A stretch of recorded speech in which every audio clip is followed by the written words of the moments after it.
Hello everyone, it's Matt and welcome to Collaboration Coach. This is the Office 365 Roadmap Radar for December 2020. Once again, we've waded through the roadmap so you don't have to, and this month we've got 10 new features and changes to show you. So here we go. First of all, we have some updates for Teams. Polling is finally coming to Teams meetings. You'll be able to create polls inside of your meeting and then poll your attendees to get their feedback. This feature will integrate Teams with Microsoft Forms. A presenter can add the Forms app as a tab to the meeting before it starts. Then they can create the polls in draft ahead of time, and then during the meeting they can launch them for everyone to see and respond to. All attendees will be able to see the results in real time, and they can respond to them after the meeting's finished if the polls have not been closed.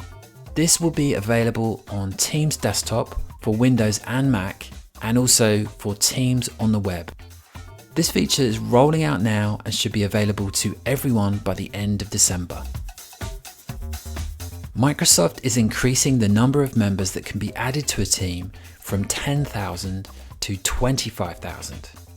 Once the feature is available, all new and existing teams will be able to grow to up to 25,000 members.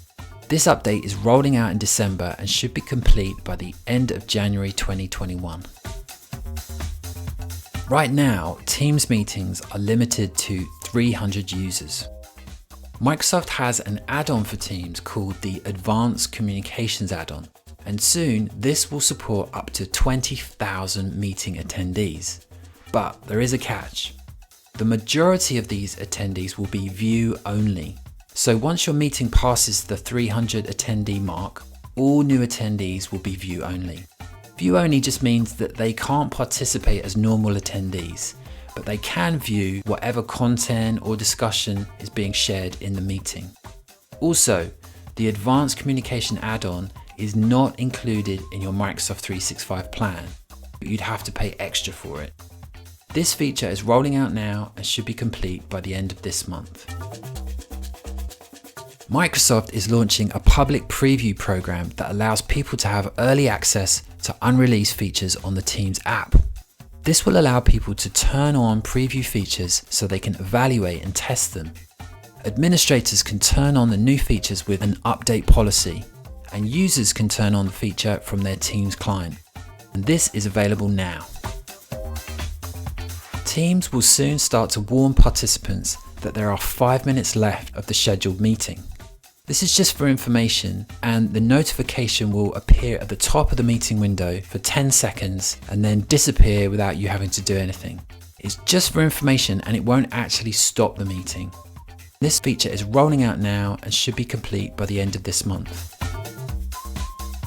Today, when you record a meeting, the meeting is stored in Stream, which is the Microsoft 365 video service. Microsoft are changing how recordings work, and in the future they'll be saved to either OneDrive or SharePoint. This is a long-term change that will start now and carry on through to July next year. To start with, it will be opt-in only, so administrators will have to make a change that switches from Stream to OneDrive and SharePoint. Today this can be done by administrators using Script. If no action is taken, then the recordings are still saved to Stream. But in January, all new meetings will be saved to either OneDrive or SharePoint by default unless the administrator opts out. By March next year, all customers will switch to OneDrive and SharePoint. And this will just happen naturally if you take no action at all. So why are they doing this? Well, this is because sharing is so much easier when the video is saved to OneDrive or SharePoint. You can control it like a normal file and share it in the same way, and you're not restricted by any of the limitations of Stream. Microsoft is updating the browser version of Teams and giving it a new look and feel based on its Fluent design system. Fluent is something Microsoft have been working on for a while now, and they are slowly updating all the apps and services to adopt this new look and feel. Fluent on Teams on the web is going to include things like new icons, drop shadows between panels, rounded corners and color adjustments. This is available as a public preview now, but will be standard release in January. Now onto SharePoint. So first, Microsoft are going to change the way that the SharePoint app works in Teams. Today, you can use the SharePoint app to pin pages and lists as tabs to your Teams channels. It's useful so people can get access to information inside of Teams and not have to open up a browser and go off to SharePoint. The new version of the app is also going to allow you to pin document libraries as well. So you can pin a library to your channel and then work on the documents inside of Teams. There is also going to be a recommended section that will suggest content to add based on how popular it is. This feature is rolling out now and should be complete in January. There will be some changes to the branding options that you have for your header in modern SharePoint sites. Site owners will be able to control the size and layout of the header now. They can go to the change the look settings and configure what the header looks like. We'll be able to choose from the minimal setting, also compact, standard and extended. After this update is rolled out, all new sites will have the compact header as default rather than the standard. We'll also be able to add a background image and change the logo alignment, and we'll be able to turn the site title on and off as well. This update is rolling out now and should be available to everyone by the end of January.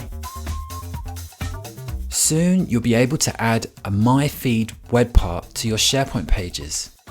The My Feed web part is something you can add to any page that presents you with a useful mix of content that's personalized for you. For example, if you're invited to a meeting or someone updates a document you're working on, it will be added to the My Feed web part.